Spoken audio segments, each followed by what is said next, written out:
tí wọ́n ti ṣe àwọn ti lọ bí tágbà ń rè ibi tó lọ yẹn kò sẹ́ni tó lọ tó padà a kò máa ń gbọ́ pé heaven wà ṣe dáadáa nílé ayé torí pé ìwọ kọ́ ló láyé yìí.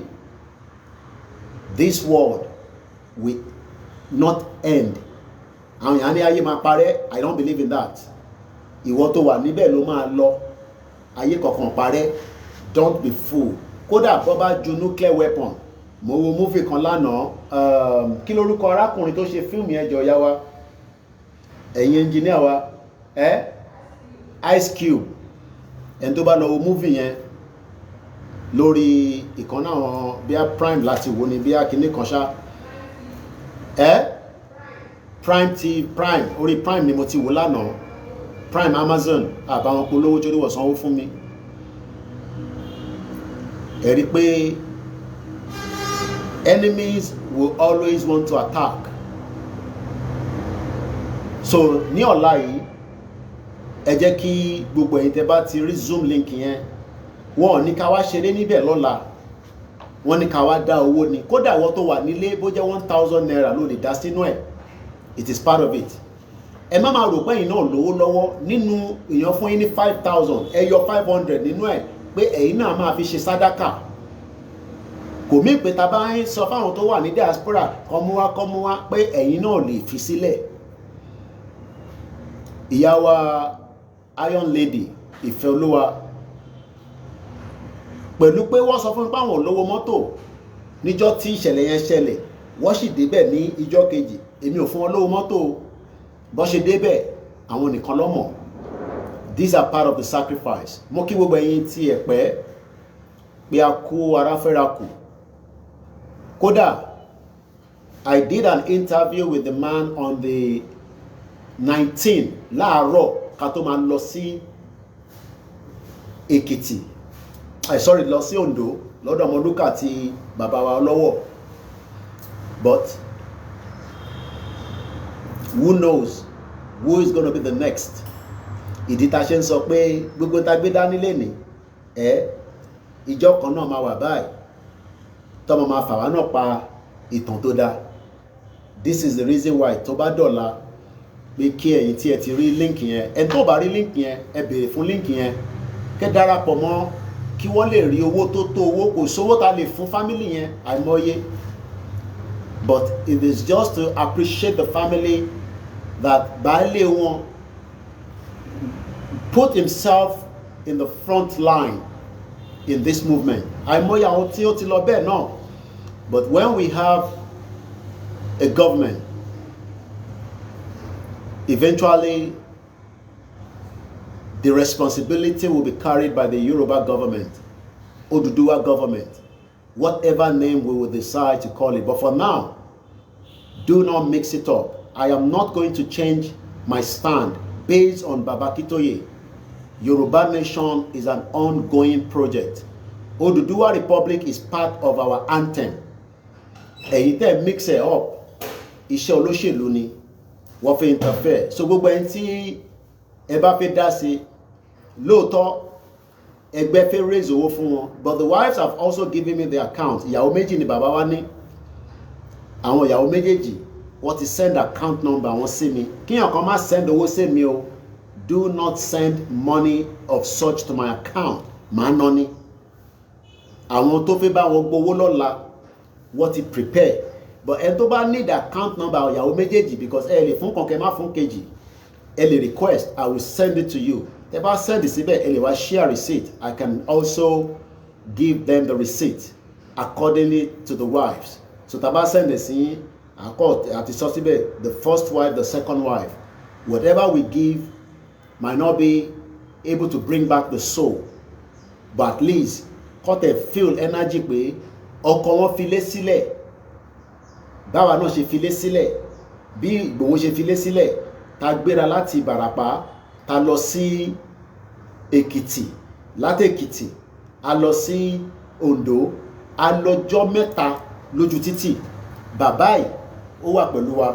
So I have the account, but like I said, do not put money meant for them in my account. máa ń ná ní, mo ti sọ fún yín nísìn, àkáǹtì tí ẹ fẹ́ yẹ gangan la máa fún yín. but lọ́la is the one that has been put together by a group tó ń pè ní Ìfẹ́lódùn. And like I said, ẹ lè máa gbọ́ pé ó ṣe jẹ́ Ìfẹ́lódùn là ń pè lójoojúmọ́. Many groups are operating. Akíkanjú wà, oríṣiríṣi ẹgbẹ́ ló wà, but èyí tó jẹ́ bí bàbá wa Ìgbòho ṣe ń lọ sọ́dọ̀ àwọn ọba, it is put together by Akíkanjú and Ìfẹ́lódùn, working in conjunction with the YSDM and Ìlànà àwọn oríṣiríṣi subordinate. Kò mí pé ẹgbẹ́ yẹn nìkan ló wà nínú movement yìí. We have about 52 different groups. 52. Ẹgbẹ́ kan wà tó ń pè ní GR1 every Tuesday. Kódà Tuesday tó kọjá yìí, normally 6 la máa ń bẹ̀rẹ̀ prayer yẹn, àjù bí mẹ́fà dé wá, approximately mẹ́fà. Because Africa tèmi wà kò mean, because it's not an excuse. Nígbà tó di 7 o'clock níjọ́ Tuesday ni wọ́n ṣe initiate call yẹn. It shows that for the last 3 years after tí bàbá wa tó pin wọn mọ́lẹ̀, I don't want to use the word he was put in the prison. I hate to use that word. Wọ́n pin wọn mọ́lẹ̀ sí Benin, ìyẹn Fúlàní, with the hope that pé kódà àwọn kan rò pé Ìgbòho máa wà nínú ibi tó pin ẹ̀ mọ́ tí Tinubu máa fi ṣe tán. Ó shock àwọn kan.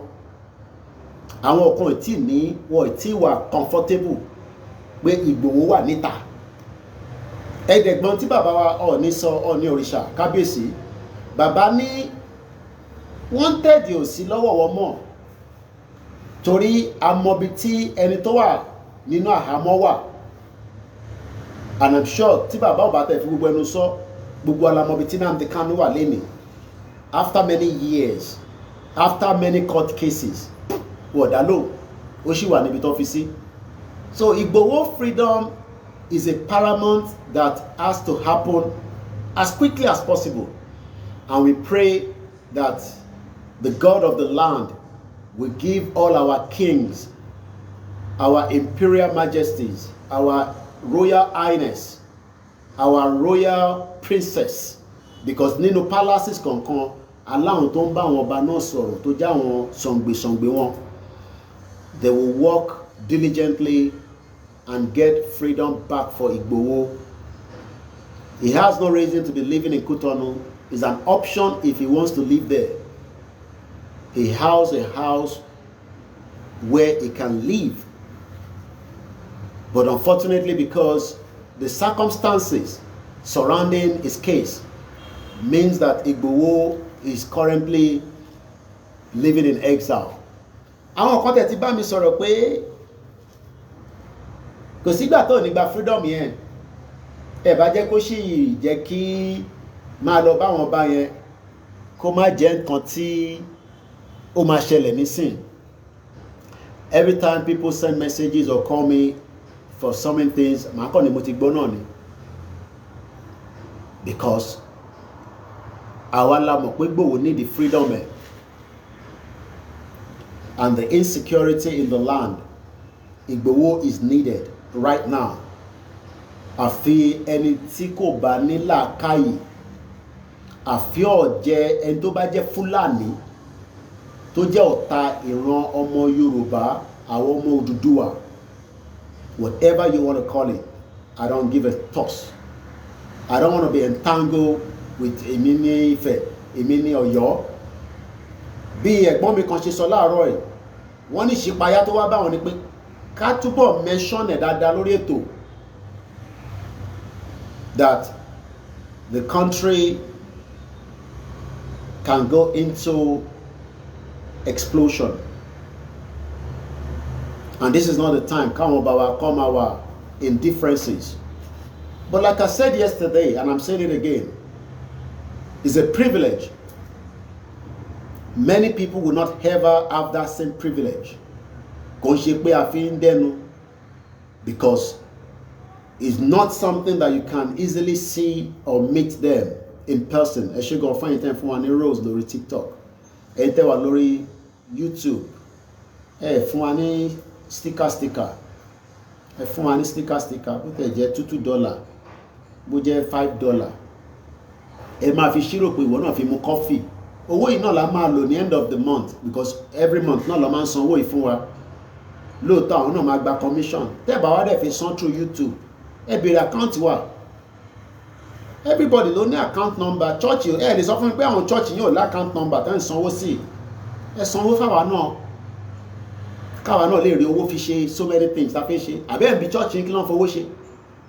Gbogbo church yín ló ní bus tó ń lò. Àwọn ọmọ mi complain gan nísìn, a fẹ́ lọ Ìgbòho nísìn. Orí wa tuntun ṣe. Lóòótọ́ mọ́tò tí a gbé jáde arákùnrin yẹn ní ó wà ń bẹ̀ anytime tá bá nídẹ̀ bọ́ kò ń ṣe tiwa. Sienna ni kò gba gbogbo àwọn ọmọ mi. Alẹ́ ni tó lè ra bọ́ọ̀sì fún wa tó tó nǹkan lọ́wọ́ yín. But let me leave it like that. Alẹ́ ni tó lè ra bọ́ọ̀sì fún wa nínú movement yìí pé iléeṣẹ́ yìí gba bọ́ọ̀sì yìí kẹ máa fi rìn tẹ bá ń jáde lọ. Ó kéré nínú nǹkan tẹ lè rà. But let me leave it like that. Ààrẹ tó ń donate nǹkan fún church náà tó máa ní àwọn fún pastor ní mọ́tò. Àbí mo kíyàwó kan l'Amẹ́ríkà ẹ kúṣẹ́, mo dúpẹ́ lọ́wọ́ yín. Lóòótọ́ gbogbo àwọn àǹfààní kéékèèké tá ń jẹ yìí torí ta gbé dání ni àbí but tá bá gbé dání náà whatever tí bá máa ṣe máa jàǹfààní ẹ̀. Fact nìyẹn. Gbogbo ilẹ̀ mọ́lẹ́gẹ́ Miami ó ń jàǹfààní tó ń ṣe náà àbí kó jàǹfààní ẹ̀ pẹ̀lú pé ó ń ṣe matchmaking. Ó dẹ̀ rí ó wà successful. Àwọn kan wà tó fẹ́ gbára wọn níbẹ̀ just like bá ṣe wà nínú movement. Àwọn kan wà they are not doing it for the purpose of what is meant to be. But àwa tá à ń ṣe taratara àwọn ọmọ ti padà sí school lẹ́ni nísìn. Èmi ò kẹ́rò pé bí abẹ́ next week lọ́ máa padà fìgbà tí àwọn pè mí lórí bọ́ọ̀sì pé àwọn lọ sí school ni ẹ ti wọlé school ni wọ́n náà ti wọlé school ẹ̀mọ̀ Africa lèmi wà. So all this we are doing, we can decide to do other things, and I mean it, other things apart from the movement, and it will still be sponsored by the public. Many things wà tá lè ṣe, but ohun ọba tó ní wá ló arrest àwa mọ́lẹ̀ báyìí, and we've never regret doing what we are doing. And I've never woke up and received calls from my wives, my mother, my children. Nígbà mi ọmọ mo ti pè yàn rí tí mo sọ pé ọmọ mi fẹ́ ṣe irun, bàbá yẹn rẹ́rìn, wọ́n ní àwọn ọmọ tiwọn náà. Bẹ́ẹ̀ ni nígbà tá a bá ní tọmọ mi bá náà fẹ́ ṣe irun tí mo lówó lọ́wọ́ kò make sense àbí. But reality ni because we don't have it. Mo láti tún pèyàn ní London pé ọmọ yìí náà fẹ́ ṣe irun o. But again we are grateful, we are contented. Kò pọ̀ lóòótọ́, but èmi mọ̀ pé ṣẹ́rẹ́ orúkọ yìí tí mo sáré ó ti ju ti bàbá mi lọ. Àdúrà táwọn bàbá àbí àdúrà tí bàbá máa ń gbà fọmọ náà nìyẹn. Tó bá ń pe Kóìkì nísìn níjẹ̀bú, wàá ní Kóìkì tó ń sọ̀rọ̀ pé kí ilẹ̀ Yorùbá dúró ni kó tó máa rántí Kóìkì ẹlòmíì. Bọ̀ gbogbo Kóìkì ló máa jàǹfààní ẹ̀ nísìn. Orúkọ yẹn ló sàn fèmí lọ́wọ́lọ́wọ́ yìí, ó dẹ̀ máa sàn mí kalẹ̀. Ìyẹn ni priority tèmi. So gbàgbé Awólọ́wọ̀, àbá gbàgbé bàbá Awólọ́wọ̀, gbàgbé ẹ̀. Mo dẹ̀ dúpẹ́ pé bí mo ṣe sọ privilege ni kíyàn dé ọ̀dọ̀ Aláàfin. Bàbá dáadáa. Bàbá dáadáa ni ẹ̀yin lè wà against wọn. Problem tí yín ni ẹ kò ṣe problem tèmi. I have met him personally, face to face. À ń wòra wa lójú báyìí. Mo mọ̀ tí bàbá sọ private ni, ìyẹn ń ṣe public consumption. So ẹ̀yin ò bá wà against wọn, kí ni kàn mí pẹ̀lú yẹn? Èmi lè mi rí wọn. Bí bàbá wa náà dẹ̀ ṣe sọ, kábíyèsí sọ mo gbọ́, èèyàn ò lè rìn báyìí kórí má mì á máa mì. Àwa náà perfect. Mo tún wá dé Ilé Ifẹ̀, èmi ò débẹ̀ rí, but mo ti pàdé Ọọ̀ni rí nígbà tí ìyá àdúrà mú wọn wá sí tọ́jọ́ ń ṣe tọ́ wá sí London tọ́ wá ṣe program kan. That's many years ago. This is my first time going to the palace. Bẹ́ẹ̀ ni tó lọ sí Buckingham Palace ló jẹ́ fèmí. Ẹ̀rí tínú mi ń dùn níjọ́ yẹn. Ẹ lọ wo àwọn fídíò tí mo ṣe tí mo wá excited. Ó kò jẹ́ pé èrò ti pọ̀ jù. Èrò yẹn tó dẹ̀ pọ̀ yẹn gan excitement ni. Ìjọ ta bá máa lọ again bí ẹ̀mí àti Ìgbòho privately tá máa jẹun tá máa ṣe gbogbo ẹ̀. Kóìkì máa jẹun o. Àbí ìyẹn ni messages tí mo ń gbà látànà báyìí. Kóìkì ẹ máa jẹun o. Èmi náà ń gbọ́ professor scientist. Bàbá mi má sunkún mọ́. Tó bá fi bá mi sọ̀rọ̀ wọ́n ní private, èmi ò ní nọ́mbà scientist lọ́wọ́ but tí bá fẹ́ bá wọn sọ̀rọ̀ pavilion mo pàdé pavilion ní Èrúwà náà for the first time inú mi dùn mo hug ẹ̀ ẹ má jẹun wọn ẹ má mú omi o Ọlọ́run ló ń fi ìṣọ́ ẹ̀ṣọ́ wa Ọlọ́run ló ń ṣọ́ èmi àti Ìgbòho kò wá ń ṣèmi nìkan ẹni tó ń wa mọ́tò ǹjẹ́ ẹ ṣàdúrà fún Wálé Sky tó bá tẹ nọ́mbà yìí Wálé ṣe má jẹ́ ń jábọ̀ a ní coordinator ṣe dìbẹ̀ ẹ̀ mú dáadáa ẹ̀rí mi náà ṣe ń yọrí síta bá dúpẹ́ fún gbogbo iṣẹ́ tá à ń ṣe mo kí èmi náà ní FBI èmi máa ń dárúkọ èmi náà ní spy oríṣiríṣi. So to come back to the reality of the program, we are grateful that a ti ṣiṣẹ́ but àìtí parí ẹ̀.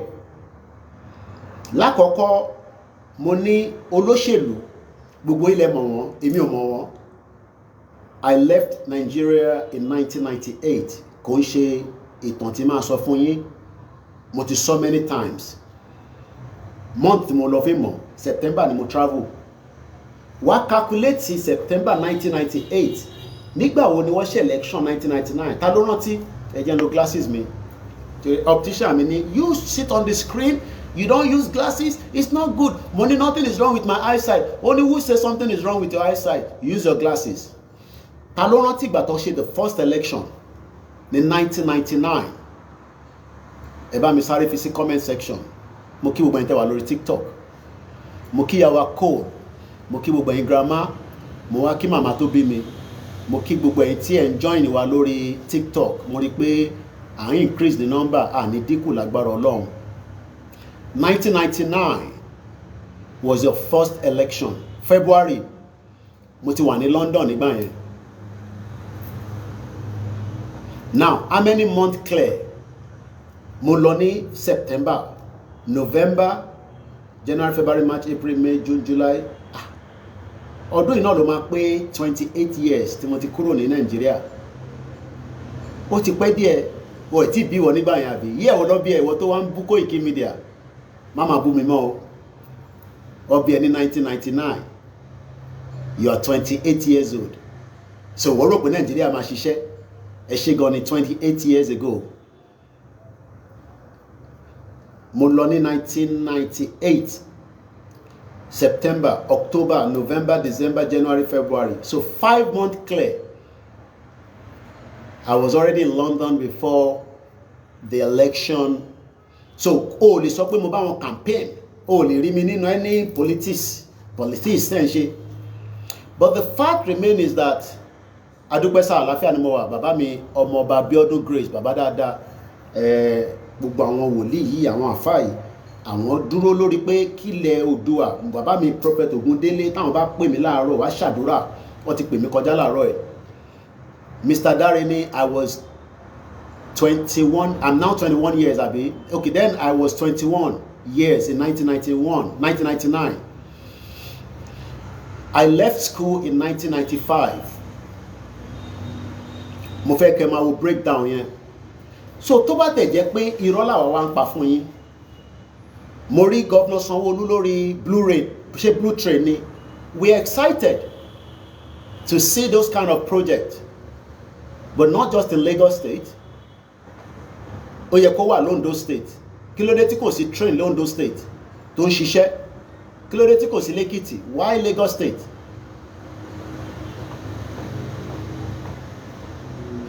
Let's forget about the fact that any beef fún àwa tá à ń ṣe program bóyá nǹkankan lérò pé bí a bá ṣe ń rí resources báyìí but àwọn tó ṣe program náà ń gba resources ní gbogbo ibi tó ti ń ṣe náà kọ́lọ̀ bá wa fọ̀run kẹ́ ṣáńkú brother mi dáadáa mo mọ̀ rí wàláì mo bá fídíò ẹ̀ pàdé rí àfìgbà tó ṣaláìsí yẹn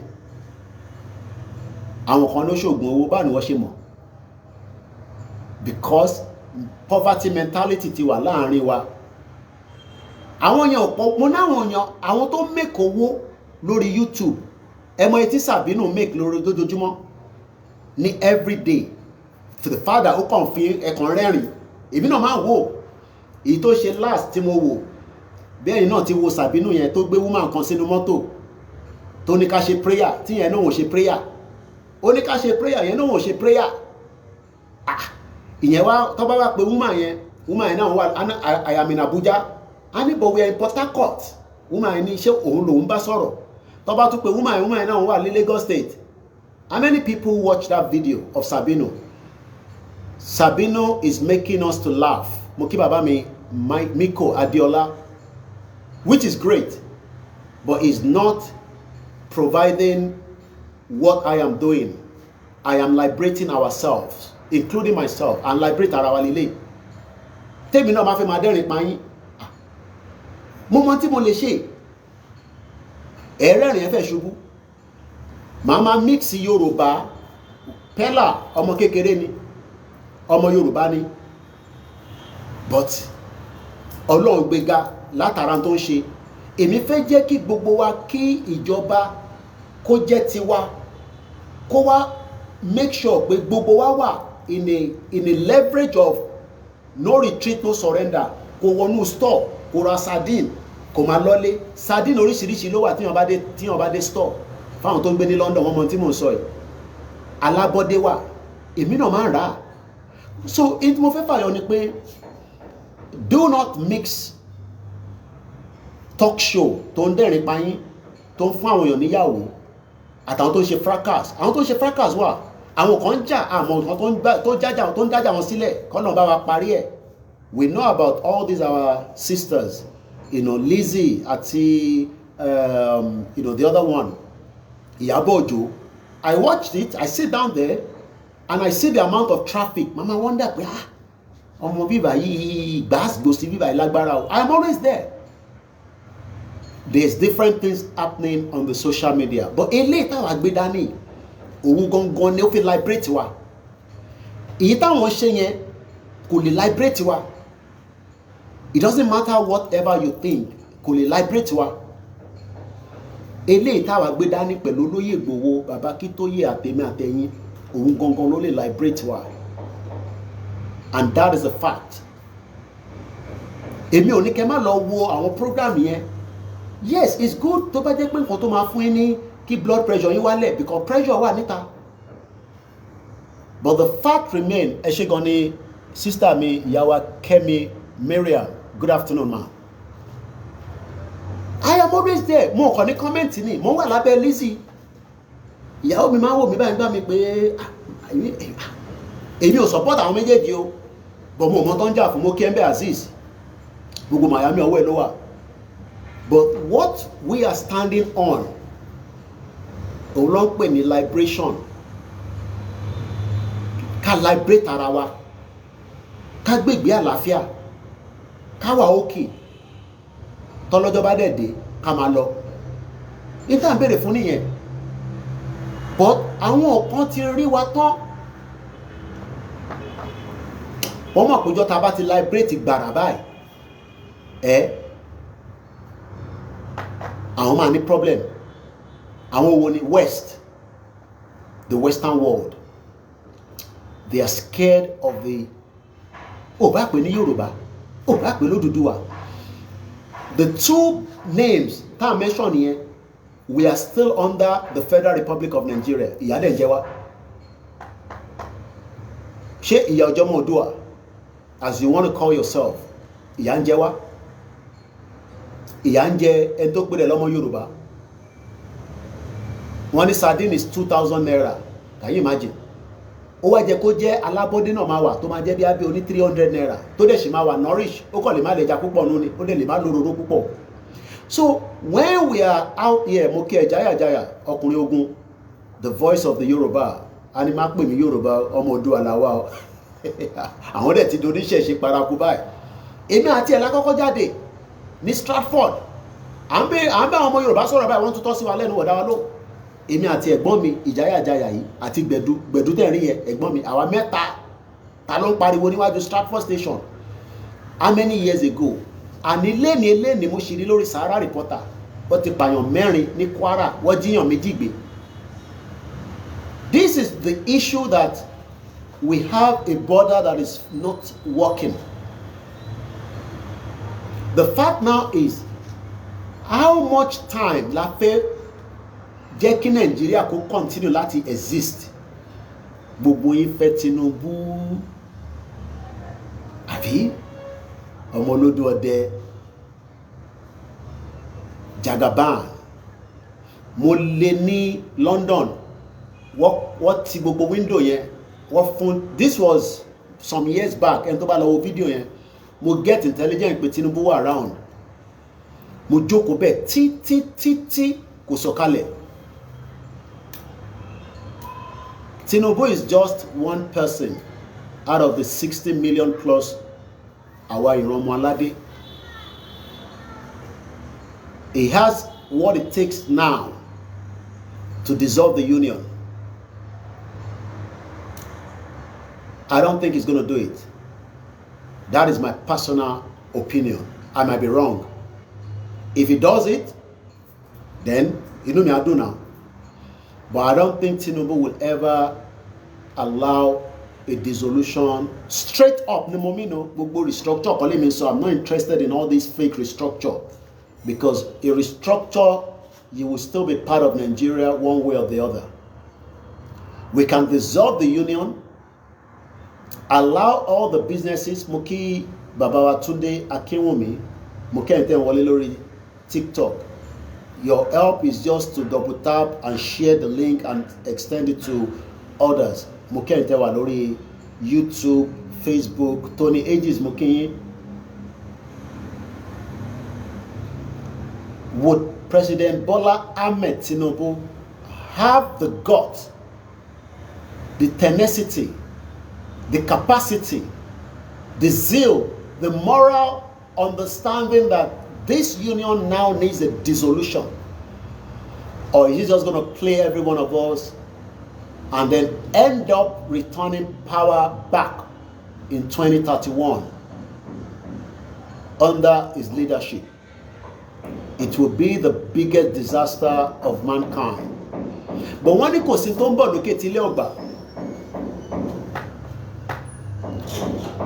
Tinubu will not dissolve Nigeria.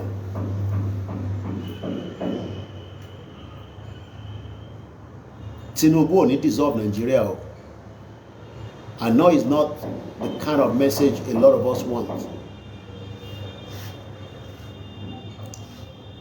It's not going to dissolve Nigeria. And that, for me, looking at what can happen alone, can be a great disaster,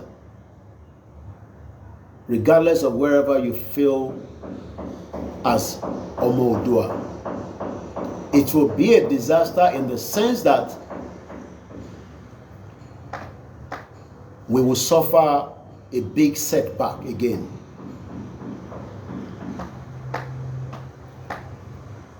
There will be a big setback. Let's go further. Moki baba mi Idris, báwo ní London. Àwọn ọmọ school ti wọlé, gbogbo mọ́tò máa bẹ̀rẹ̀ sí busy lórí títì, traffic. Why ta ṣe fẹ́ dá dúró? Ṣé offense ni pé a fẹ́ dá dúró? Moki baba wa Brown Akínọlá.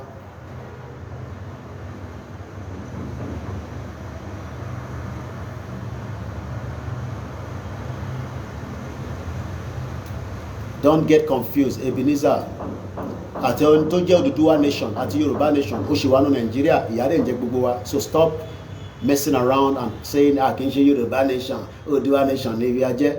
Ṣó possible pé tá bá gba country Ọ̀yọ́ lè wá jẹ gàba lé wa lórí? Gbogbo yẹn bí ẹ̀yin tẹ́ jáde. Because tí àwọn àtàgbà jáde, I don't think anybody in the reality pé Aláàfin ló máa wá dúró lé gbogbo wa lórí. Please stop all this shenanigans. All this nonsense. I believe it's a nonsense. You can call yourself Oduduwa. Yeah, kì í ṣe Oduduwa, àmọ́ Yorùbá nation la jẹ́. I believe it's a nonsense. Personally, I think it's a nonsense. But that's not where I want to go. I don't need any distraction now. And something tó wà important nísìn. Ẹni ń béèrè pé dá dúró for what? Ẹ lọ sórí Google. Tẹ́yìn bá jẹ́ ọmọ Yorùbá bẹ́ ṣe sọ pé ààrẹ arógun dádé lẹ́yìn àbá arógun màsà. Ẹni dá dúró for what? Ìbéèrè ránù lẹ́ ń béèrè yẹn. Ìbéèrè tó lọ́pọlọ, and I'm sure you are a very elderly person. Nígbà tẹ́ ń béèrè pé dá dúró for what? Ṣé orúkọ yẹn tẹ́ ń jẹ́ yẹn nísìn ṣé ó reflect as a Yorùbá nínú Nàìjíríà? ẹ̀rọ àwọn tó wà lórí TikTok yẹn another word làwọn wà o àwọn ti lẹ́gẹ́ Miami bí àwọn tó ń wáyàwó kéèyàn máa béèrè pé kí la fẹ́ dá dúró fún ìbéèrè ranù. A ní Yorùbá tí ń bẹ àbá àwọn ọmọ ọ̀ràn dúdú wa tí ń bẹ àbá ọmọ kóòtù Nàìjíríà ti wà for 14,000 years òyìnbó kan dé ó sọ wá ní Nàìjíríà. Stupid questions all the time on àwọn tó wà lórí TikTok yẹn gangan ni ó dà pé most of them they have issues with themselves. Let's go back to Tinubu agenda. Bẹ́ẹ̀ni because téèyàn bá gbọ́n tó ní làákàyè a ní ká dá dúró ń bèrè pé ká dá dúró for what.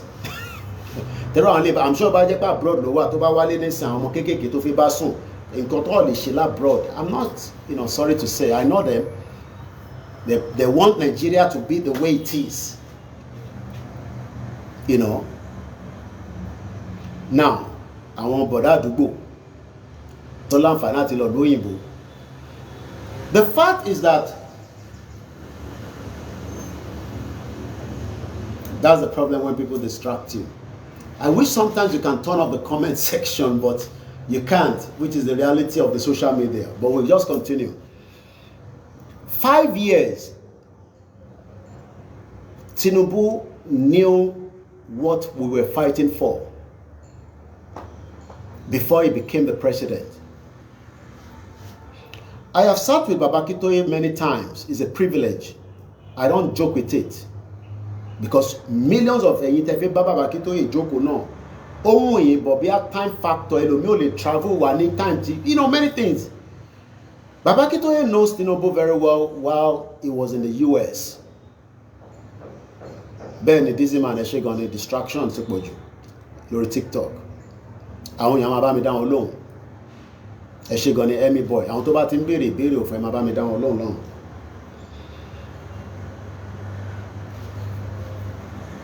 4 years, Tinubu should have prepared the exit plan. But many people say that 4 years was not enough for the exit plan.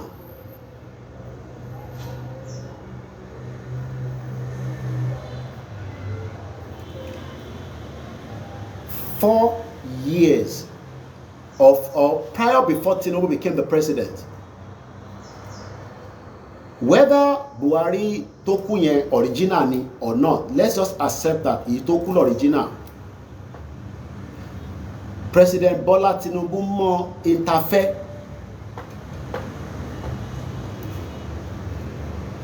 But àwọn kan ní 4 years yẹn ó kéré gan fún Tinubu láti make that drastic decision and dissolve the union. It needs another 4 years.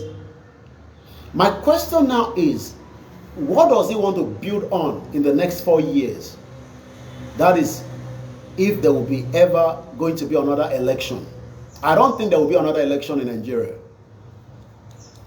I don't think so.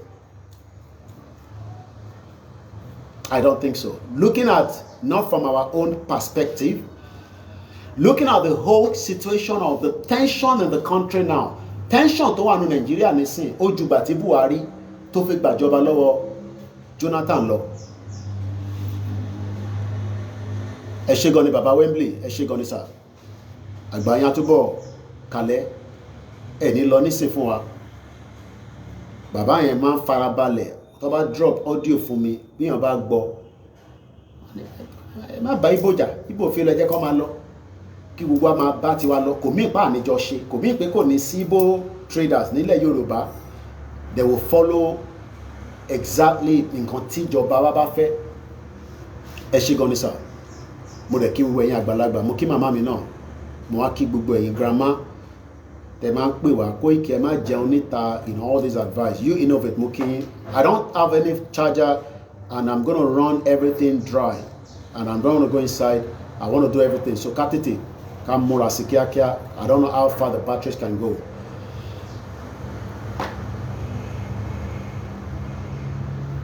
What I think Tinubu should have done, President Bola Tinubu, let's give him the there. When he was coming in, he should have had a committee at the back for how to start negotiating a dissolution of Nigeria.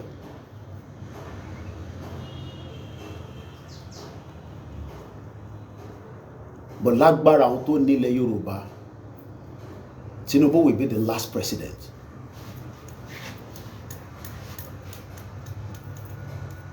Lágbára àwọn alálẹ̀, because àwa lè má ní that what it takes. In that word, okay, say no to starvation. Mo sure lánàá, mo mọ̀ bóyá ẹ̀rí dáadáa lánàá. Say no to starvation in Yoruba land. Òun ni méjèèjì mo mú wá láti London lára àwọn tá a fi ṣe rally ní London ní October last year nígbà tó lóye wá.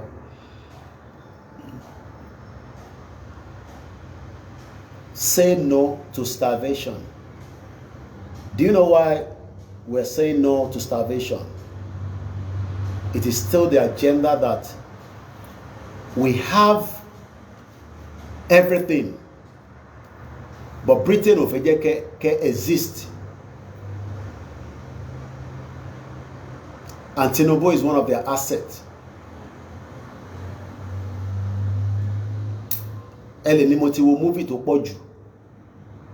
So sometimes I think in that direction. Our West, precisely France and Britain, France rather, won't prepare for ogun by 2026. Yeah, I've seen a lot of many. I go through other Yoruba Nation. I have other news and other areas I go and monitor. There was a leak memo to jáde ní ọ̀dọ̀ tiwọn ní France. I don't know if anybody have seen this as well. They are preparing for a contingency of able to look after 15,000 wounded soldiers. One call increase capacity in hospital and prepare. Britain is also gearing up for war.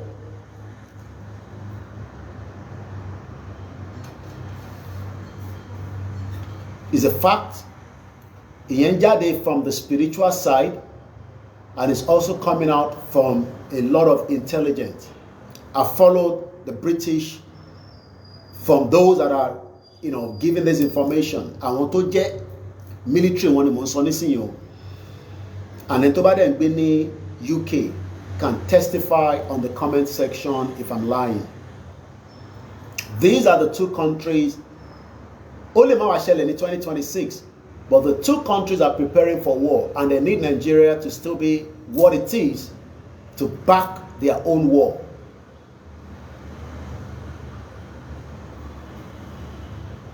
Wọ́n need Nigeria kó ṣì máa run wá àtògùn yẹn bá máa dé. They are not ready to let Nigeria go into any kind of dissolution. So what they would do,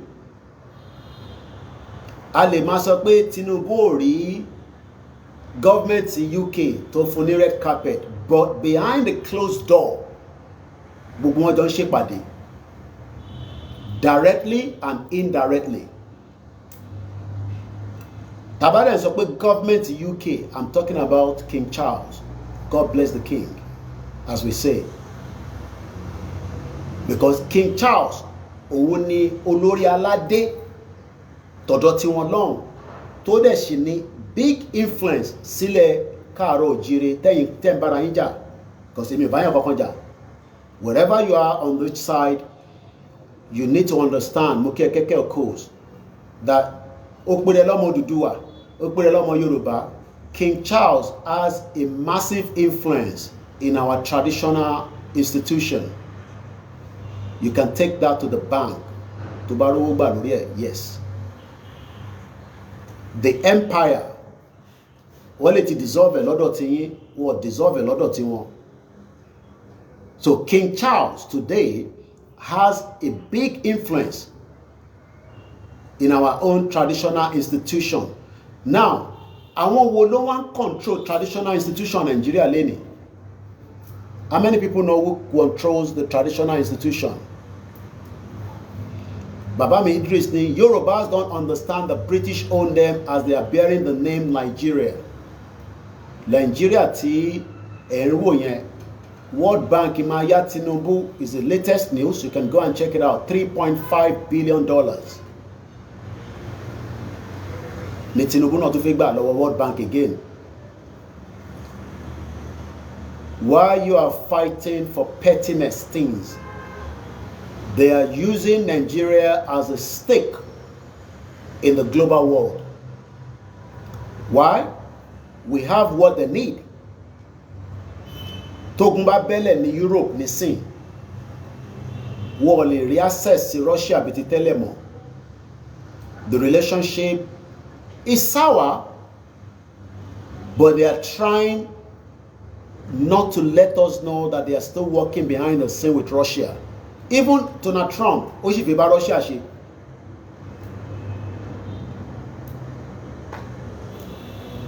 Ogun tó jà tá ń pè ní World War I, World War II.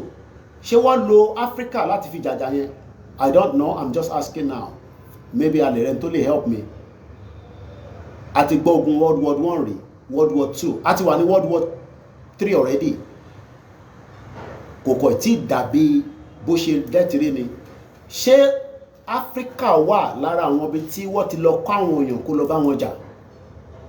Yes or no? Ìyàn kan sọ pé no. Okay? Ṣé ká challenge ẹni yẹn àbí ká fi sílẹ̀ pé ẹni yẹn right? Àti rí yes. So what is challenge yẹn, Mr. Ridwan? Àti rí yes lórí TikTok. A rí no. Àtúntò rí yes kan sí.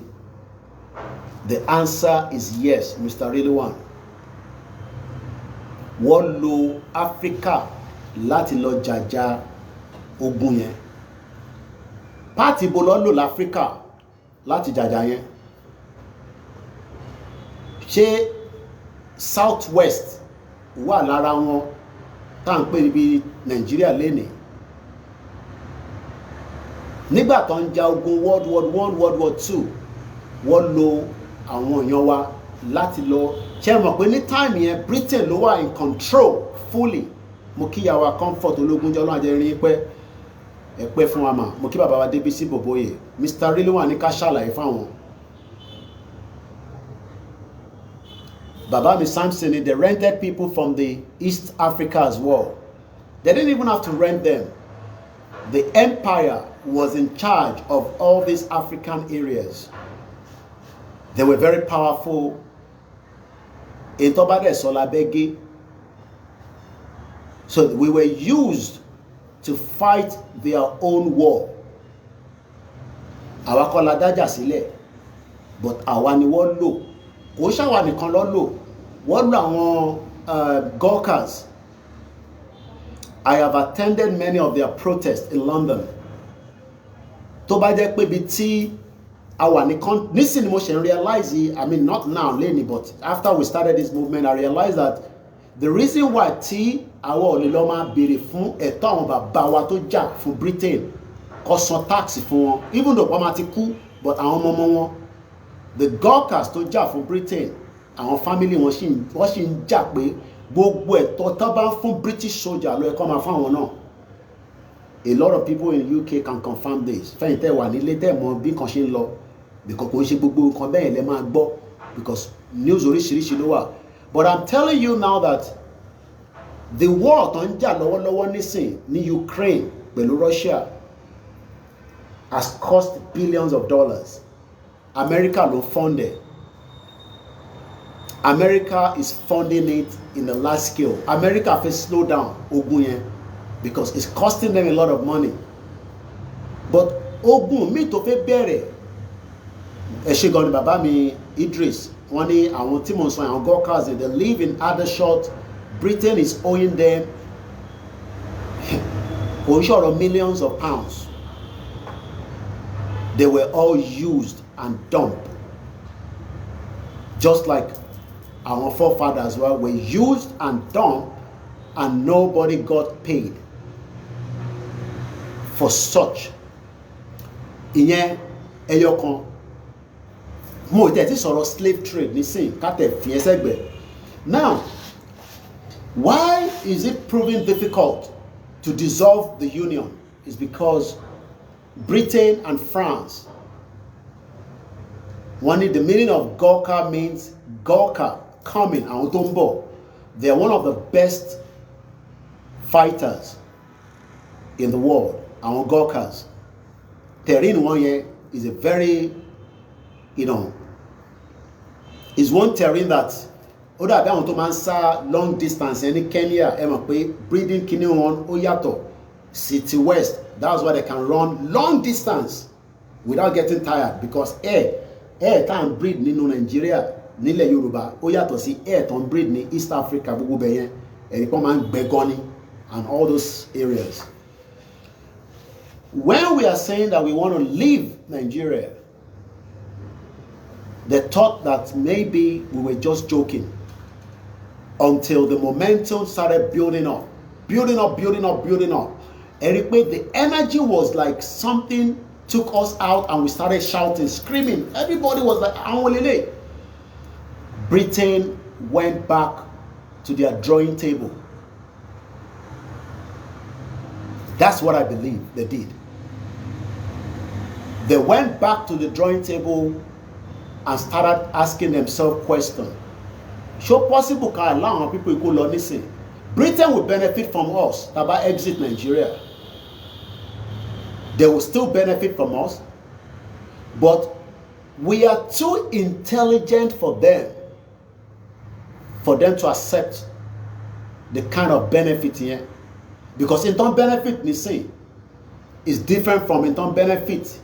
In term benefit ni say o ma yato si in term benefit taba gba country tiwa, taba da duro, ta control resources wa. Because many of us don't know what has been transpired between Nigeria and Britain for many years behind closed doors. These are deep kind of, we can say, diplomatic that Britain has enforced through our traditional institution. Because our traditional Muslim Association of Nigeria, low control. We are too intelligent for Britain to handle. And history will play back again. Nígbà táwọn bàbá Awólọ́wọ̀ fẹ́ negotiate nígbà yẹn, bàbá Awólọ́wọ̀ was too much for Britain. But one thing that can happen is that the world, bí àṣà ìgbọ́n mi ṣe sọ this man, the world will benefit more from Yoruba orílẹ̀-èdè Oòduà. Àgbáyé máa gbádùn wa bí abádádúró than bó ṣe wà báyìí nísìn. Because after many years, we realize that during this movement, we are still paying royalty back to Britain. How many people knows that? I didn't know this until maybe 3 years ago. I don't want to go into all the details. Somebody called me from London and gave me that insight. Bí Nigeria ṣe wà báyìí, a ṣe ń san royalty fún Britain. Bí a yearly ni o, bí a monthly ni o, ó ní iye tí Nigeria ń san fún Britain.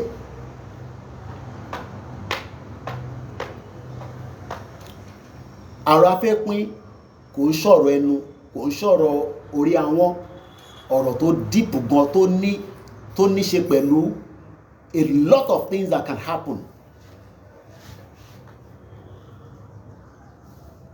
A lot of things that can happen. But one thing the British have done, or Britain,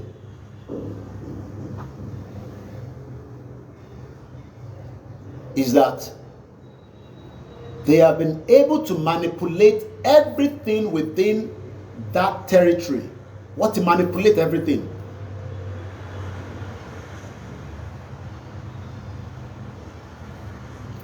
They've manipulated everything.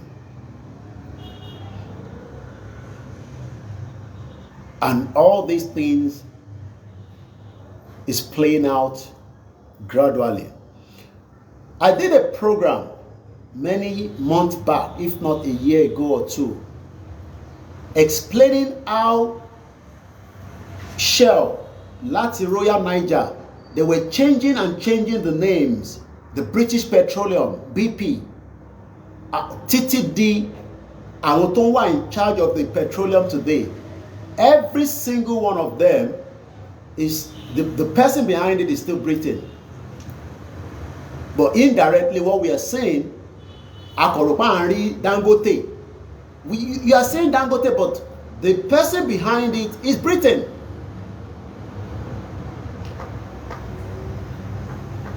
Intẹ́yìn rí òun ni táwọn rí. Ẹ mọ̀ pé wọ́n ní ojú problem tí mo lè pọ̀wé dáadáa. Wọ́n ní ojú inú àbí ojú kìíní kan, ẹni tó lójú inú ló máa rí nǹkan, but ìwọ tó kàn ránjú lẹ̀ báyìí ò lè rí nothing. Wọ́n ní ẹni tó bá ní kọ́kọ́rọ́ ló lè ṣílẹ̀kùn fèrègbọ̀n ṣí. Níbo ni Britain wà nígbà tá Abacha ń pa àwọn Kensaro wíwà? Ṣẹ́fì pa Abacha ló pa wọ́n ni. All these are the work of Britain. And one thing they were scared of during all the negotiation in 1957-58 ní Lancaster House, òun ni Awólọ́wọ̀ àtàwọn tó kó dání sẹ́yìn. Àwọn tí bàbá Awólọ́wọ̀ kó dání tọ́jọ́ ló ń ṣe negotiation yẹn pé ká gba independent kúrò lọ́wọ́ Britain. Britain knew that Awólọ́wọ̀ could have been their prime minister and run the economy for them successfully. And had beat gbogbo European countries as at that time, in 1957. Tó bá fi Awólọ́wọ̀ tó fi ṣe prime minister. This is how you should be thinking. Bó ṣe jẹ́ ká máa ronú lélẹ̀. Pé bàbá wa late legend wa Awólọ́wọ̀ tó bá jẹ́ kó lọ ṣe prime minister wọn ní. Ẹ mọ̀ pé báwa náà ṣe máa ń sọ pé tá bá tẹ̀ gbé Obama wá, tá gbé Cameron, ká gbé gbogbo àwọn the best president tá bá gbé wọ Nàìjíríà kò lè ṣiṣẹ́.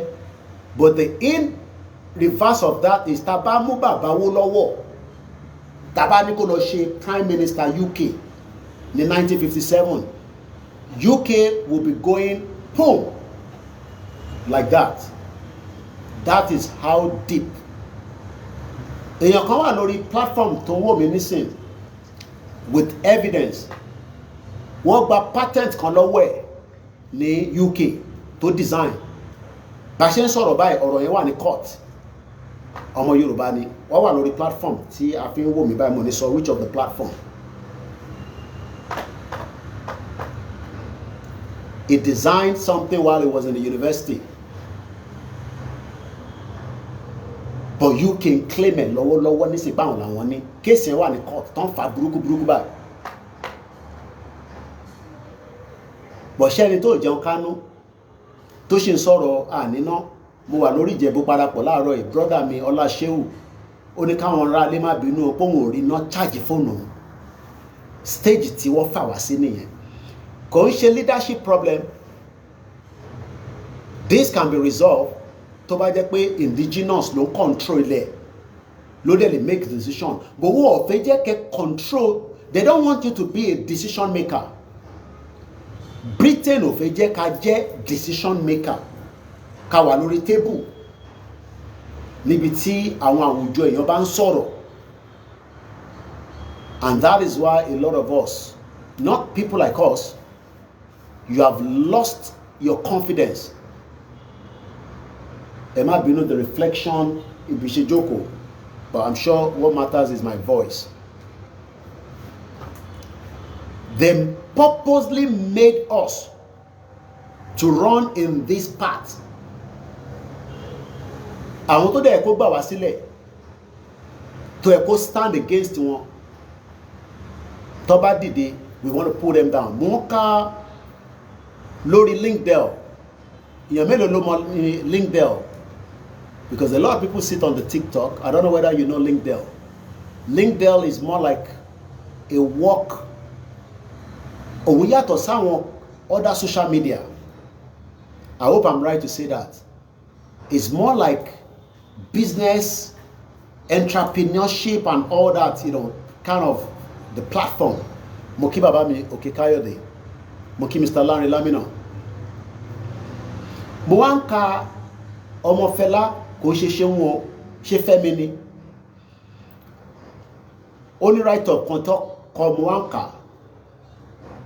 As journalist, mo sáré drag book up. Just in summary, ó ní nígbà Mama Fela was 78 years old. Nígbà tó jù látòjú window. This is a window. Bankoni lè lè báyìí nísìn.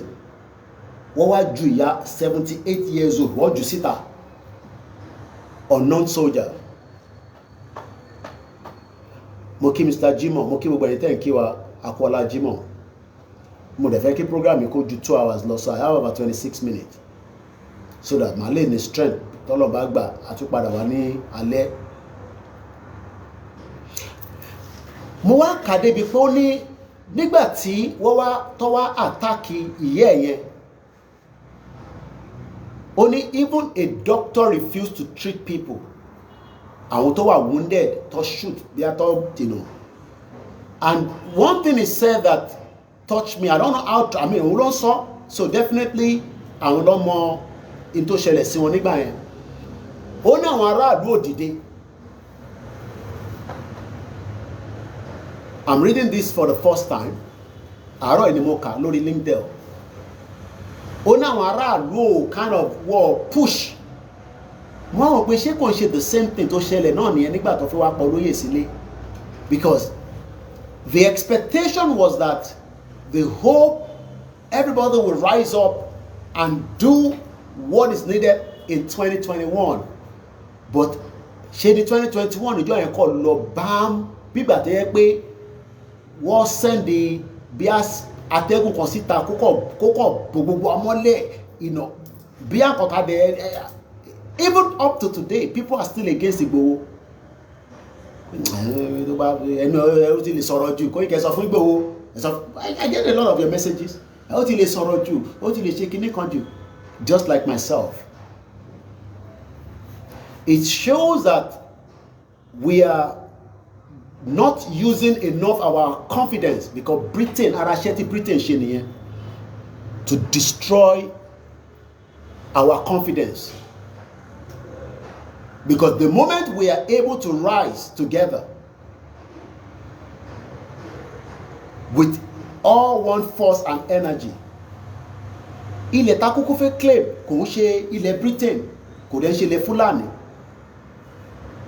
But like Chief Tola Adeniyi said in one of his videos, make one Yoruba rich. Káwa tó kó dẹ̀ máa lọ kanlẹ̀ kò ní sàlẹ̀ ilé ẹ̀, ìbí ń pa wá. Rather than make us all millionaires. In ti China ń ṣe nìyẹn. Èèyàn mélòó ló wo display China during their celebration tó lọ ní last week yìí, ó dàbí pé wíìkì náà ni. Kim Jong-un, bọ̀bọ̀ ọmọ North Korea yẹn wà níbẹ̀, Putin wà níbẹ̀. How many people saw the display of the àwọn kan tí wọ́n ṣóòrí, the display? Wọ́n wá náà wá náà nígbà kan we are mighty force in terms of military might. But all of a sudden, all these things, kẹ́kẹ́ kùs ọ̀nà àwọn wò bí a kẹ́kẹ́ kùs nìkan ló monitor tó ń lọ lágbàáyé. Bàbá mi rí lé wọn àwọn ní the military display was fantastic. That is the stage tó yẹ káwa náà ti wà. Tó bá yẹ pé Britain ò dá ọwọ́ agbórú. Ó yẹ ká máa sọ pé ní Èkìtì a ní bíi 2 million standby security ọmọ Oòduà, ọmọ Yorùbá that are ready to defend the land with their blood, and well trained, well equipped with the technology of the advanced world. Lẹ́ni nínú ẹ̀ la máa ní sailor, la máa ní this, la máa ní that, la máa ní tech guru, la máa ní tech expert,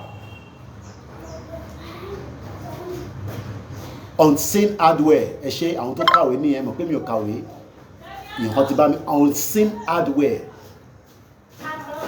But what Britain is doing ẹ ṣé gan ni ìyá wa Comfort wọ́n kí mọ́mì.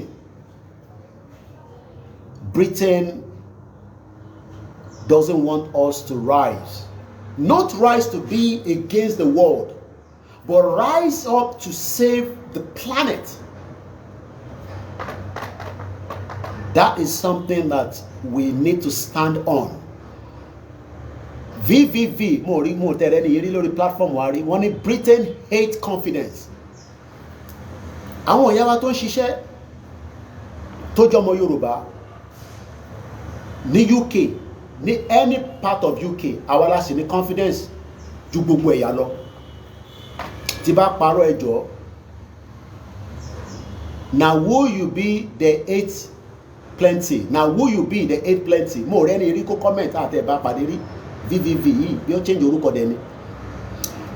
Some of us that have lived with them, ẹ má get me wrong, the citizens have no issues with us. But the system is there to destroy your confidence. Àwa táwa wá láti southwest of Nigeria, àwa la máa ń challenge wọn jù ní UK. We refuse to accept VVV sọ pé VFF tó márùn ó ní I live with them. But many of àwọn èèyàn wa nílé, they don't understand the game.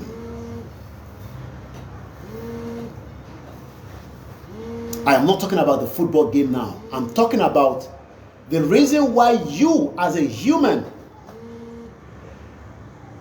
they want you to throw away your confidence. What is our confidence? Our identity. Afẹ́ kúrò ní Nigeria, kódà tẹ́bí máa pa wá concept, ó pé wa ká máa jẹ́ whatever tá bá fẹ́ decide, ọmọ Odùduwà la fẹ́ jẹ́ ni, ọmọ Yorùbá la fẹ́ jẹ́ ni o. Ká kọ́kọ́ tẹ̀ gba identity wa yẹn padà. Kébi tẹ̀ máa pa wá, á ń bọ̀sibọ̀sí, ṣébi lè pa wá ṣá. A ní omi. Gbogbo ń ta ní after many years in the UK, táwa bẹ̀rẹ̀ ìrìn àjò yìí, mo ṣe wá realize pé okay, a fẹ́ ṣiṣẹ́ lọ hospital, kó sanwó dáadáa fún wa. Okay, kí ló dé tí Nàìjíríà build hospital tó dáa, kó dẹ̀ sanwó dáadáa fún wa, ká dẹ̀ máa gbé Nàìjíríà, ká dẹ̀ máa lọ ṣọlidé. Kówó yẹn dẹ̀ jẹ́ 1-to-1. Nígbà táwọn màmá ti wá ná UK, àtàwọn màmá ti yín náà, àtàwọn bàbá ti yín, bàbá tèmi, kọ́lọ̀ bá ń fọ̀rún kẹ́, I'm sure pàwọn bàbá ti yín kọ̀ọ̀kan náà, a ti wọ London látijọ́ Thursday, Baker Street tí wà níbẹ̀, ibẹ̀ ló ti máa kí Jímọ̀, a lọ wo football ní Saturday, ó ń padà bọ̀ ní Nàìjíríà níjọ́ Sunday. Àwọn tó ń ṣe bẹ́ẹ̀ nísìn, a jẹ́ pé ìsídà tó ń lówó government, àbí àwọn obìnrin tó ń ṣaṣẹ́wó tó wà on a high scale level, àbẹ́ni tó ń jalè, tó ń gbé drugs, àbẹ́ni tó ń ṣe yahoo yahoo. Hardly wo lọmọ Oòduà, ọmọ Yorùbá tó ń ṣiṣẹ́ déédéé ni wọ́n tẹ̀ máa fún ní visa láti rìnrìn àjò yẹn. Mo kọ post, mo láti take post yẹn down lánàá, mo sọ fún ìyàwó mi láàárọ̀ ẹ̀. Mo kọ post messages pé èèyàn bàbá wa kan náà ló send ẹ̀ sí mi, but Nigeria lọ́wọ́ kọ sí gbogbo ẹ̀ pé Nigeria can be better, we don't want to go to UK. Èmi wá change ọ̀rọ̀ yẹn pé ilẹ̀ Yorùbá could be better, pé mo kọ post pé price of visa.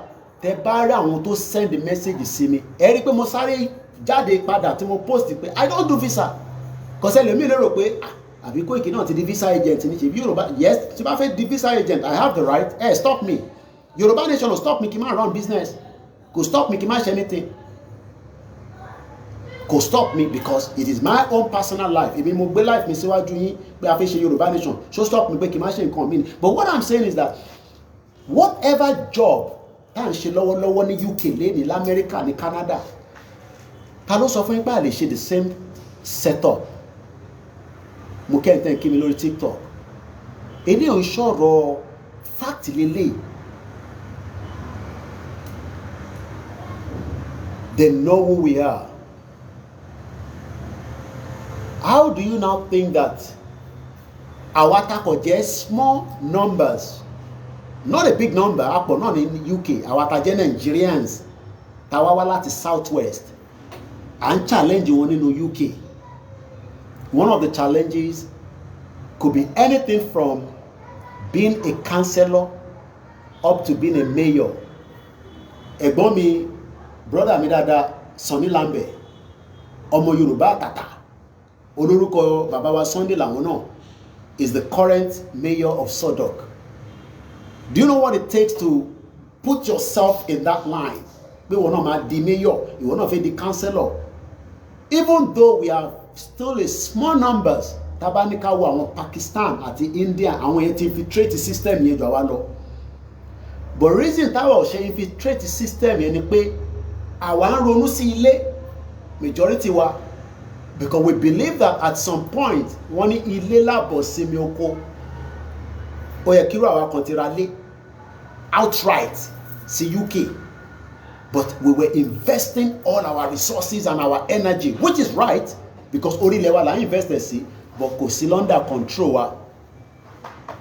Mo kí bàbá wa Kíyẹmí, 15 more minutes I'm at end broadcasting. Mo ń gbádùn direct sun rail. Mo ń làágùn báyìí, kò sí nǹkan tó dáa tó. UK can work with us, but they are not ready to let go because they foresee that both UK and France, from what I am getting, it might not happen next year, but there's tendency. So what should need the resources were?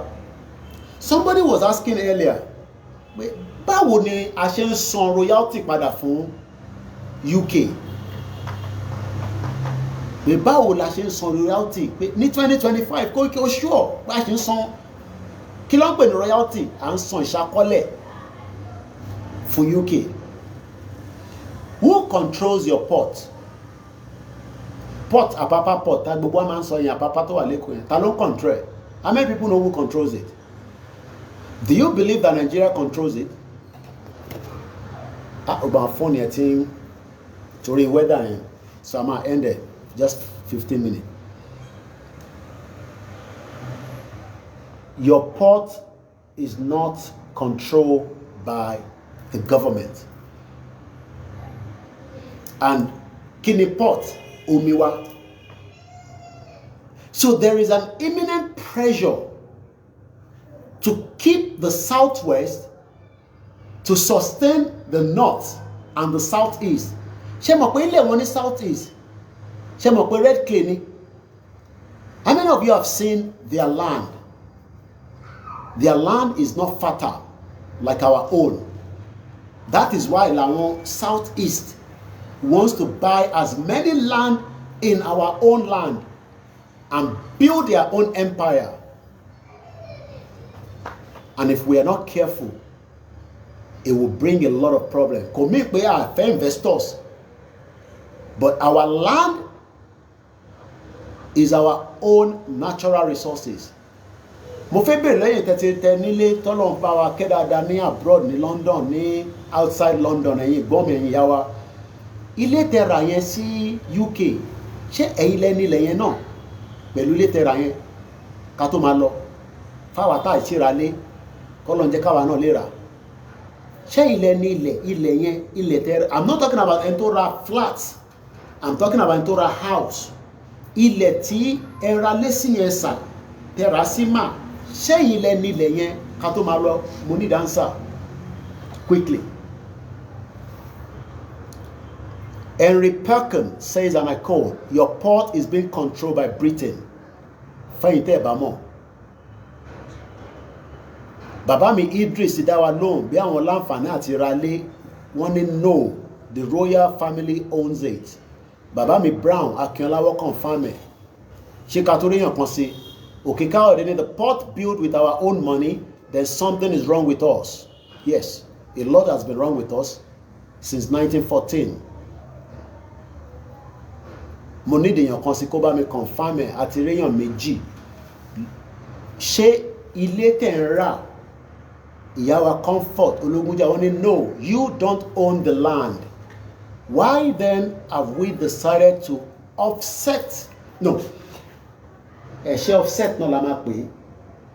Àwa wá mú ilẹ̀, àwa náà ta outright fún Igbo, a ta outright fún Fulani, Hausa, Chinese, India, Do we know what we are doing? How about law? We pray for good health and long life. We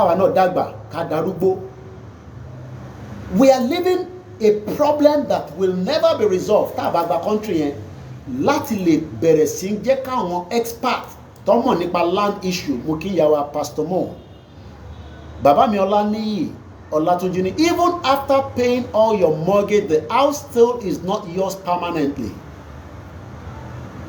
The land belongs to the crown. This man àwọn mọ̀ nípa paperwork bí bàbá Akíntóyè làwọn bàbá ìmọ̀tàn ìwò yẹn ó mọ̀ nípa paperwork dáadáa. Ṣe rí pé we are in a big mess. Fẹ́yìn tẹ́ ń disagree pẹ̀lú wa. Lóòótọ́ ìwọ lè má nílẹ̀ tó tà but níbo ẹ tí wọ́n talẹ̀ fún tó jẹ́ àjòjì tó dẹ̀ claim pé òun lòun nílẹ̀ yẹn ṣe mọ̀ pé òun lọ ṣe fẹ́ gbé oríṣiríṣi bíìlì wa indigenous bill téèyàn bá ti gbé ní Lagos State for 10 years can become an automatic indigenous person.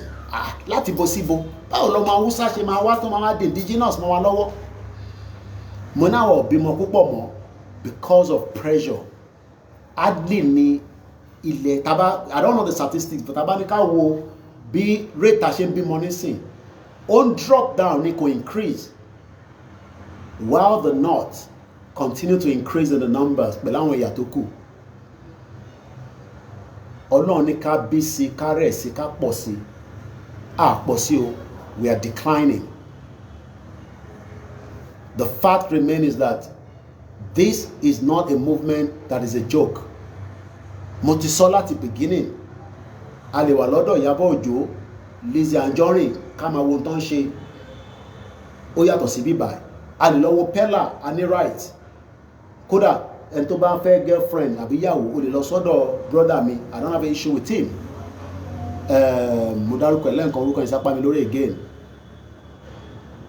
But what we are fighting for is we want to liberate and become somebody. Mo kí àwa Àjọkẹ́ Alimat, mo kí ní Egypt, mo kí ní gbogbo ibi tí wọ́n ti máa kírun the four corners of the world.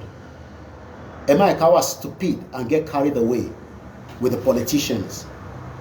Ayé tí wọ́n làwọn play lọ yẹn. When you buying a land in Europe, it doesn't.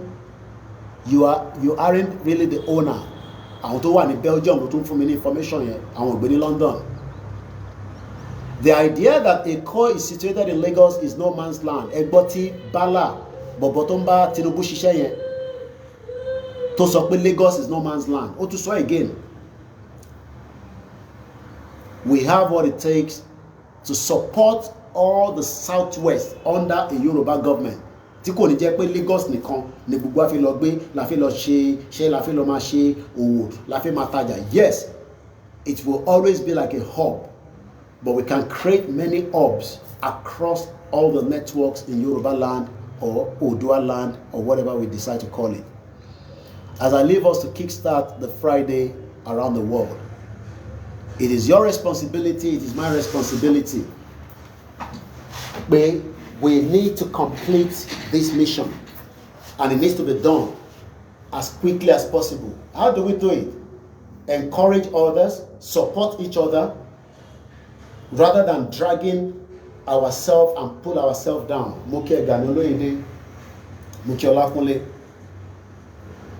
It is never going to be easy to back country. But what we've done is that we have told them, I'm not talking about Sherry, Bobo Kesi, Tinubu, and our politicians is minor. We have confronted Britain directly and indirectly with our messages that the union, Tefwasi, Ìyàwó ọ̀ràn ni kò ṣiṣẹ́ mọ́. It has become bitterness. Let me give you one example before I go. I'm sure some of you might not watch it. Èmi náà ń jíwò díẹ̀díẹ̀. The Big Brother. Wọ́n kóríṣiríṣi ẹ̀yà sínú ilé. Ẹ wo tension yẹn bó ṣe ń build. Yeah. That is the Nigeria we are living. The Big Brother yẹn, tẹ́ ẹ̀ wò yẹn, is an example of the Nigeria we are living. ó pè mí kí ọmọ Yorùbá àti Yorùbá tutọ́ síra wọn ká yanjú ẹ̀ than kí ẹ̀yà míì kó put pressure lé àwọn ọmọ Yorùbá lórí. The Nigeria we are living today, we are now under serious imminent threat tá a ever rí throughout àfi ìgbà tí a ṣe ń rí báyìí. Gbogbo threat tá a gbọ́ tẹ́lẹ̀ a kò gbọ́ bí ìtàn ni, a kò gbọ́ pé wọ́n kó wa lẹ́rú, wọ́n kó àárí àmọ́ bó ṣe ṣẹlẹ̀, a kò gbọ́ ní oríṣiríṣi ìtàn. But eléyìí tá à ń witness àjọ witness ẹ̀ ni o, àtògbàgbọ́ gbogbo àjọ witness ẹ̀ ni. But it's a shame that the caliber of Yorubas, àwọn ọmọ Odùduwà tó yẹ kó dá sí kó get involved, the calibers of them wọ́n pọ̀ home and abroad. They have decided that it is not their own business. Business tí wọ́n ní pé káwọn prosper, kó wà okay, kó jayé, kó ṣe ẹni tó bá dẹ̀ jayé nínú wọn. But majority of those that are caliber, àwọn tó lé fọ̀n tó lé kan náà dáadáa, they refuse to be involved. But tó bá ń kọ ìtàn gbogbo kìíní tá a ṣe àwọn family tí inú àwọn abèrè pé nígbà tó ń jàjà yẹn ṣe ẹ̀yin di tí ni ẹ gbọ́ rárá níbi tí ilé ayé délé ní nísìn. Gbogbo èèyàn ò lè sọ pé òun ò gbọ́ pé àwọn ọmọ Odùduwà dìde, àwọn ọmọ ọ̀ràn Yorùbá, àwọn ọmọ kóòtù òjire wọ́n náà wọ́n fẹ́ dá dúró àṣẹ Nàìjíríà mọ́. But one thing I can leave you with in the next 3 minutes ká tó máa lọ, with the power and the creator of Yoruba land, Ilẹ̀ Oòduà, Tinubu will be the last president. President Tinubu yìí ní jẹ́ kí a tún witness láyé wa mọ́ pé another president ń bọ̀ láti north tẹ́ bá accept ẹ wò mí báyìí ṣé tí bá ní tí gbogbo bá accept ẹ, it's going to be a chaos and disaster. Kò ṣe fẹ́mi nìkan. I don't see my children returning back home. Tí Tinubu bá ti lè lọ tá àgbà country wa èmi ò lè jẹ́ káwọn ọmọ tèmi padà wálé o. Wọ́n lè wá Benin o, kó lọ Ghana o, kó lọ Togo o, àní kó wọn wá sílé o. No. The Fulani agenda is real. Don't joke with Britain. Britain, mo fi ilẹ̀ pẹ̀lú ẹ̀. Don't ṣẹ́rí tó bá ń calculate mẹ́wàá, wọ́n ti multiply it by 20. Gbogbo tá à ń ṣe pátá lọ ṣe analysis lé lórí. Àwọn náà tó ń pè ní analysis expert. Ẹ lọ wo movie yẹn tí Ice Prince ṣe, iṣẹ́ tó ṣe nínú movie yẹn ló ń pè ní analyst. Kí ni analyst máa ń ṣe? A máa break down kí ni eventuality nǹkan táwọn people lè ṣe, kí ni wọ́n lè ṣe, kí ni power wọn, agbára wọn lọ ní. Wọ́n mọ̀ pa ní agbára wọn mọ̀ because àwọn bàbá wa ti lo àwọn agbára yẹn rí. Gbogbo àwọn tó kó agbára fún tẹ́ bá lọ bá wọn nísìn tó bá ní kó fún ẹ lágbára, á lọ gbé ebu agbélé ẹ lọ́wọ́. Àwọn náà ti di part of the Britain agenda.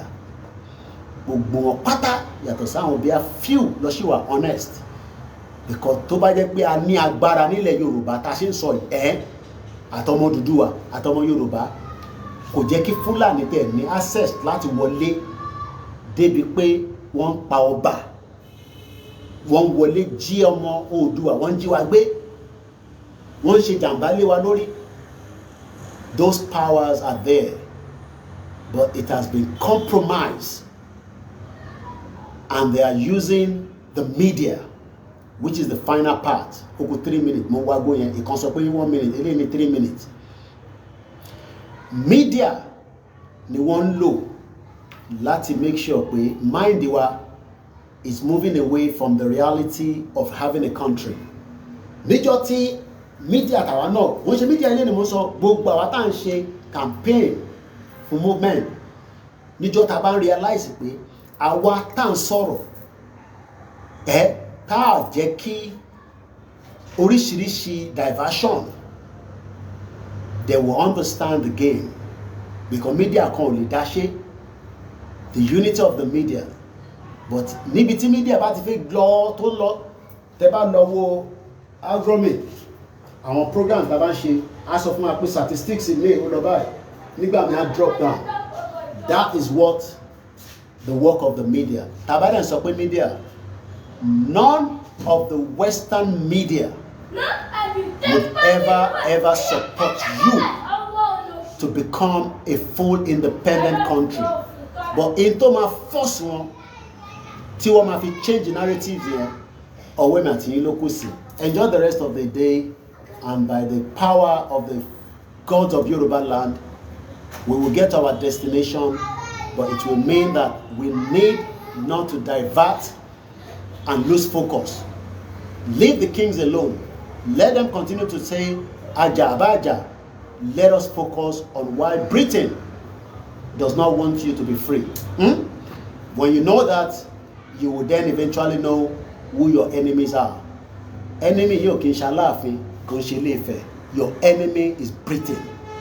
I lived with them for 27 years, and I can say it right in front of the king that you are the enemy of the Yoruba people. Any other thing other than that, I see it as a lot of distraction. Bye for now.